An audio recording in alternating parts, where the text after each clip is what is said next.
반갑습니다. 네, 김상우 의원입니다. 오늘 바쁘실 텐데 이렇게 또 귀한 시간 허락해 주셔서 깊은 감사의 말씀 올립니다.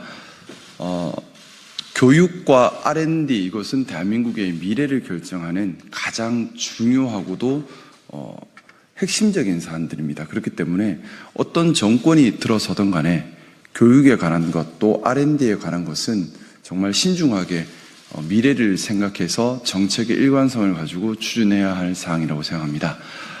안타깝게도 윤석열 정부 당시 R&D 예산이 삭감이 되었었는데 이뿐만 아니라 교육도 많은 파행을 겪어왔습니다. 늘봄학교에서 리박스쿨 문제가 제기되었습니다. 민주시민 교육을 해야 하는데 그것이 아니라 독재를 찬양하는 교육을 시도했었습니다. 뿐만 아니라 교육과 R&D, 이것은 대한민국의 미래를 결정하는 가장 중요하고도 핵심적인 사안들입니다. 그렇기 때문에 어떤 정권이 들어서든 간에 교육에 관한 것, 또 R&D에 관한 것은 정말 신중하게 미래를 생각해서 정책의 일관성을 가지고 추진해야 할 사항이라고 생각합니다. 안타깝게도 윤석열 정부 당시 R&D 예산이 삭감이 되었었는데 이뿐만 아니라 교육도 많은 파행을 겪어왔습니다. 늘봄학교에서 리박스쿨 문제가 제기되었습니다. 민주시민 교육을 해야 하는데 그것이 아니라 독재를 찬양하는 교육을 시도했었습니다. 뿐만 아니라 대한민국의 새로운 미래 먹거리 산업이자 우리의 자부심이었던 K컬처의 근간이 되는 중고등학교 또 초등학교 문화예술 교육이 거의 파탄 상태에 이르러서 현재 제대로 교육을 할 수 없는 파행에 도달해 버렸습니다. 당연하게 교육을 위해 필요한 예산이 배정되지 않았고 이 때문에 순수 예술 전문인들이 생계의 위협을 받고 중고등학교에 특히 더 큰 문제가 생겼는데 문화예술 교육에서 배제되는 그런 문제가 발생했습니다. 이 부분은 시급히 원상 회복을 해야 될 부분이라 생각합니다. 오늘 전국에 있는 문화예술 강사님들, 특히 초, 중, 고에 나가서서 학생들을 가르치고 있는 강사님들께서 지금 이런 문화예술 교육 파행 때문에 여러 가지 문제점을 겪고 있는 부분에 대해서 기자님들께 또 국민들께 어려움을 말씀을 드리고 신속하게 이런 잘못된 것이 회복되기를 바라는 그런 기자회견을 준비했습니다. 네, 이어서 저희 황숙 회장님께서 관련된 기자회견을 진행하시겠습니다.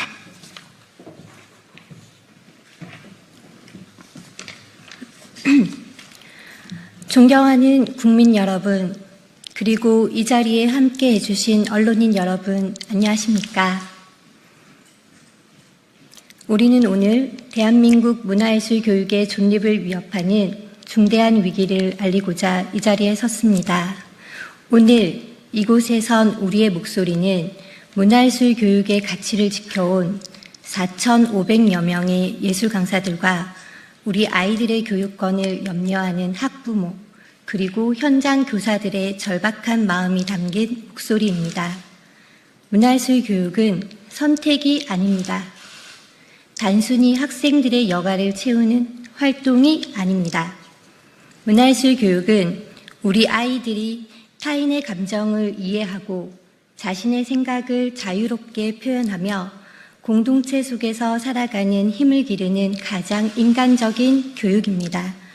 지금으로부터 약 20년 전 대한민국은 세계적인 문화국가로 나아가기 위한 길목에서 예술교육의 중요성을 국가 차원에서 선언했습니다.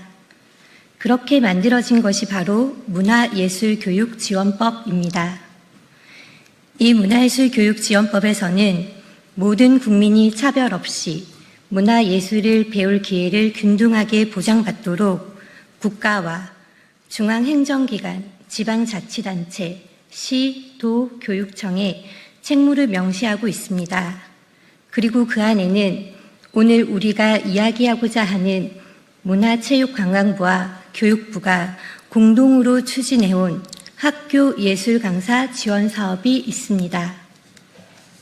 헌법은 국가와 국민이 함께 실현해 나가야 할 공동의 약속입니다. 그러나 2023년 약 570억 원 정도의 규모였던 이 사업의 예산을 2025년 약 80억 원으로 약 86% 삭감하면서 이 약속은 공허해졌습니다. 예산 논리에 밀려 아이들의 창의성과 감성을 키우는 문화예술 교육의 권리가 축소되고 있는 현실, 이를 어떻게 설명할 수 있겠습니까? 학교 예술 강사 지원 사업은 예술가들이 학교로 들어가 정규 교육 과정 안에서 아이들과 호흡하며 감성과 창의성을 길러주는 선도적인 공공 정책이었습니다. 이 사업은 학교 교육 현장의 변화뿐만 아니라 문화예술인의 활동 영역을 정부 정책 아래에서 확장시키고 무엇보다 지역 간, 계층 간, 예술 교육의 격차를 줄이는 데에도 큰 기여를 해왔습니다. 예술은 누구나 누려야 할 공공재입니다. 그 공공재로서 예술을 가장 앞에서 실현해온 정책이 바로 학교 예술 강사 지원 사업이었습니다.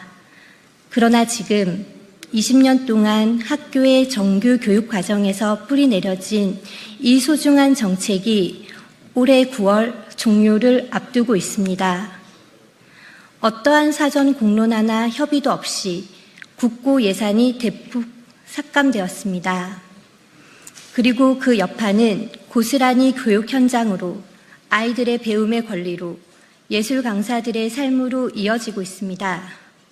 특히 전국 17개 시도 중 서울의 경우 지방교육 재정까지 편성이 되지 않아 전교 과정의 예술교육이 중단되고 말았습니다. 나머지 지역 역시 예술 수업은 줄어들었고 수십 년간 국가의 정책에서 양성되어 온 강사들이 떠나고 있습니다. 무엇보다 심각한 것은 이러한 변화가 어떠한 논의 과정도 없이 행정적 통보로만 이루어졌다는 점입니다. 문화예술 교육의 가치와 성과에 대한 평가도 없었고 학교 현장의 실태 조사도 없었습니다.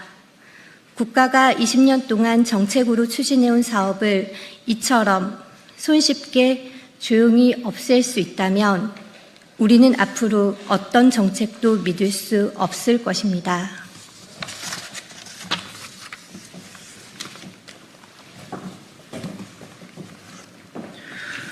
우리는 분명히 말씀드릴 수 있습니다.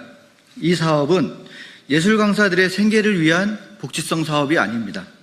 대한민국 공교육의 일부이며 문화예술 교육에 있어 복지의 핵심입니다. 이 사업을 무너뜨리는 것은 곧 아이들의 정서와 창의, 공동체 감각을 키우는 기회를 박탈하는 일입니다. 문화 강국을 말하며 K 콘텐츠 수출을 이야기하면서 정작 그 근간이 되는 예술 교육을 지우는 것, 이것이야말로 가장 앞뒤가 맞지 않는 이번 사태의 단면입니다. 국민 여러분, 우리는 강사들의 일자리를 지키자고 하는 것이 아닙니다. 우리 아이들의 교육 기회를, 교실 속의 예술을, 대한민국 문화의 미래를 지키자고 외치고 있습니다. 문화예술 교육은 지원이 아니라 미래 세대를 위한 투자입니다. 수치로 환산할 수 없는 감정과 상상력, 공동체성을 길러내는 투자입니다. 오늘 우리는 세 가지를 요구하고자 합니다. 첫째, 교육부와 문체부는 책임 있는 협의를 통해 학교 예술강사 지원 사업의 원상 회복 방안을 마련해 주십시오. 둘째, 국회는 문화예술교육지원법에 따라 이 사업의 정쟁의 희생양이 되지 않도록 감시하고 조정해 주십시오. 셋째, 정부는 초중고 전반의 문화예술 교육이 지속 가능하도록 대책을 마련하고 예산을 안정적으로 재편성해 주십시오. 우리는 작년 8월부터 정책 간담회를 통해 이 문제의 본질을 국회에 전달하고자 노력해 왔습니다. 이후로도 수많은 교사, 학부모, 예술 강사를 포함한 예술가들과 함께 각 지역에서 간담회와 토론을 이어가고 있습니다. 그리고 오늘 이 자리를 통해 국민 여러분과 함께 이 문제를 다시 공론의 장으로 올리고자 합니다. 이제 우리는 침묵하지 않겠습니다. 이 싸움은 대한민국 미래 세대의 교육권, 문화권을 지키는 싸움입니다. 책임 있는 정부라면 문화예술과 문화예술 교육의 공백을 외면하지 마십시오. 책임 있는 국회라면 현장의 목소리를 법과 예산으로 뒷받침해 주십시오. 우리는 물러서지 않겠습니다. 지켜내겠습니다. 국민 여러분들 함께 지켜주십시오. 감사합니다. 2025년 6월 19일 학교 예술강사 지원 사업의 정상화를 촉구하는 공동연대 전국예술강사연합 예정연, 전국 공공운수사회서비스노조 예술강사 지부, 전국학교예술강사협의회,